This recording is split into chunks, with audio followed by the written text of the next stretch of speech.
hertz. So now there's a movement where people are saying, run your music through a converter and convert it back, because you really can't tell the difference. It doesn't change the music enough sound-wise, just superficially sound-wise, that you'd say, oh, that doesn't sound like the same song now.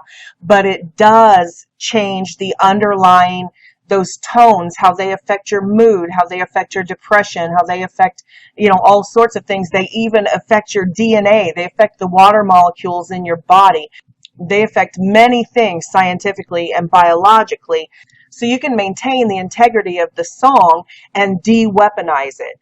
Because many people realize now that until the late 1930s, which, that was the same time that World War II was cooking up, and the same time that the Nazis were doing all of this research and everything.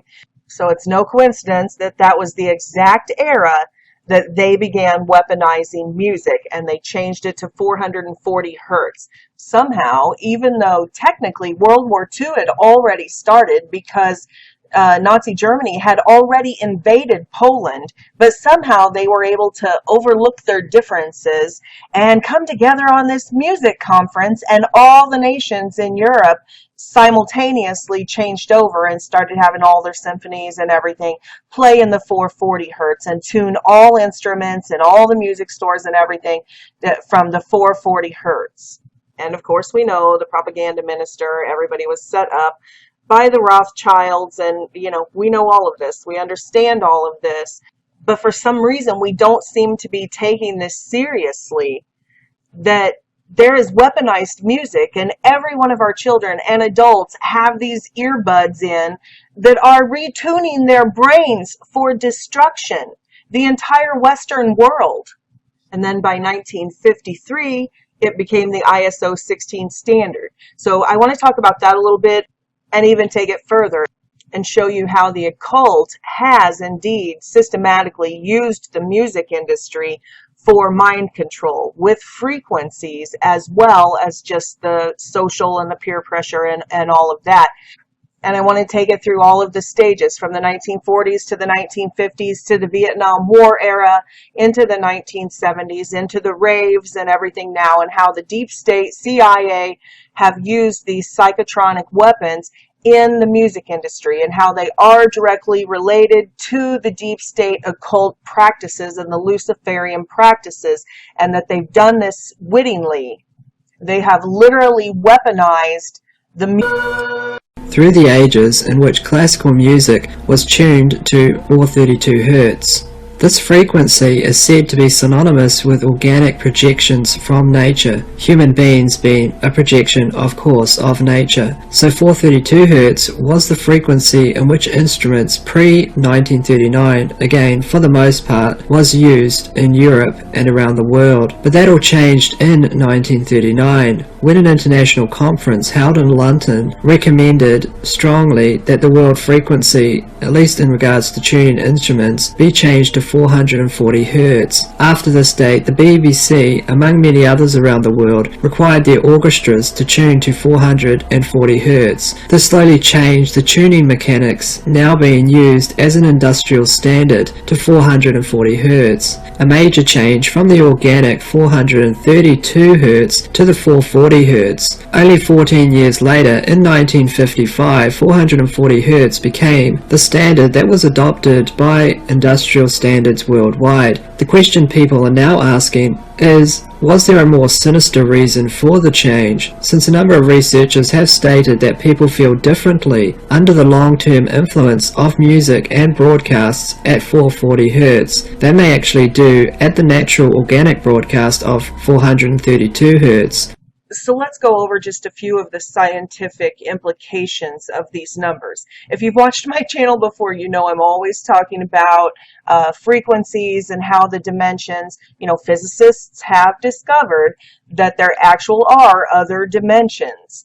And the Bible has long told us that. We've known that forever. We call them spiritual realms, but now the physicists confirm that. They just call them dimensions. I'm not going to go into all that right now because I've done several videos on it.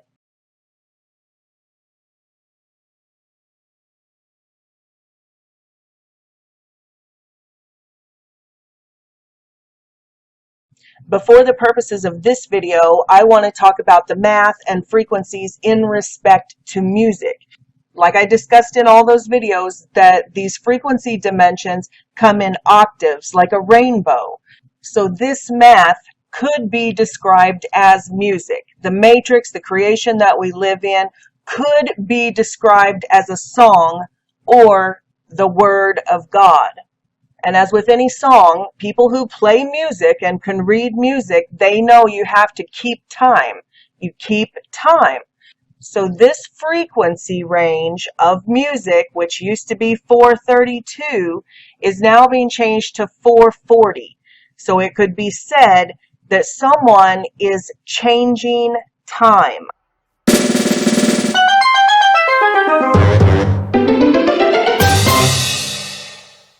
Now, you go back to the Hebrew, and every Hebrew letter is also a number. It doubles as a number, and they have meanings.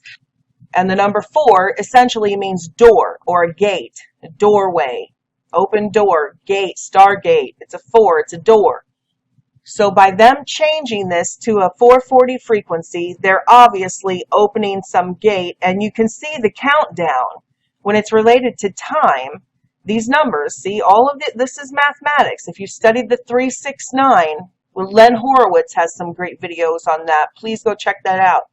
But anyway, when they change it to 440 hertz, then they're dragging you down. It's a countdown. 7, 6, 5, 4, 3, 2, 1. 9, 8, 7, 6, 5, 4, 3, 2, 1. So they're bringing you down, down, down, down. That's time. That's time running out. Now at the 432 hertz, the original, everything adds up to God's number. Everybody knows 9 is completion. That's the simultaneous reality. And the number of Christ is 8, which is also the infinity symbol. So they've taken us from God's creation of 432, that can be seen mathematically perfect the whole time, the Trinity squared, right? 3 times 3 is 9, the Trinity squared. And I'm not just saying that from a hippy-dippy New Age point of view. I'm talking math here. The speed of light, the square root of the speed of light is 432. 432. I'll do it right here in front of you. 432 squared. 186,624 miles per second. That's the speed of light. So again, we know everything's made of light. We know that God is light. We have the Trinity squared, the 9, the 432 squared is the speed of light. This is the original. You know, 9, right? 9, the golden ratio. All of creation, number 9, God, the golden ratio. And you know how the Cabal and the occult do it. They flip it upside down and they're the 6. The number of man. So CERN is trying to break the speed of light, just like we've broken the sound barrier, and we have jets that can move faster than the speed of sound. Now CERN has said that they're able to make these particles travel faster than the speed of light. The speed of light only being the speed of light in this dimension, which is why it's not making sense to them, which if you go on in the article, they say, scientists said on Thursday they recorded particles traveling faster than light, a finding that could overturn one of Einstein's fundamental laws of the universe.